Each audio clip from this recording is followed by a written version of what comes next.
ஆலயா cotton வேட்டிகள் ஷர்ட்டுகள் wedding celebration.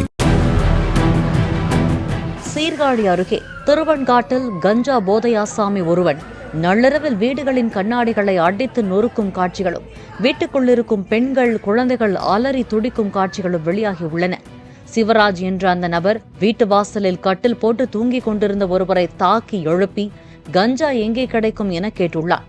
தனக்கு தெரியாது என அவர் கூறவே கீழே கிடந்த கற்களை எடுத்து வீட்டின் ஜன்னல் கண்ணாடி, மின்விசிறி, பிளாஸ்டிக் இருக்கைகளை அடித்து நொறுக்கியுள்ளார்.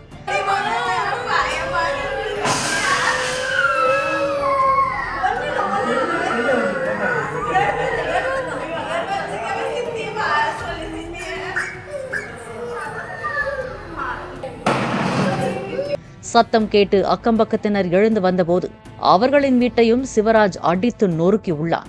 தகவல் அறிந்து போலீசார் அங்கு சென்றபோது போலீசாரையும் அவன் கற்களால் தாக்கியதில் விஜயகுமார் என்ற காவலருக்கு மண்டை உடைந்ததாக கூறப்படுகிறது. பொதுமக்கள் உதவியுடன் சிவராஜை மடக்கி பிடித்த போலீசார் அவனை கைது செய்து விசாரணைக்காக காவல் நிலையத்துக்கு அழைத்துச் சென்றனர். ஆலயா காட்டன் வேட்டிகள் ஷர்ட்டுகள் வெட்டிங் செலிப்ரேஷன். பிளே ஸ்டோர் மற்றும் ஆப் ஸ்டோரில் இருந்து பாலிமர் செயலியை QR கோடு மூலம் பதிவிறக்கம் செய்யுங்கள். செய்திகளை உடனுக்குடன் பெறுங்கள்.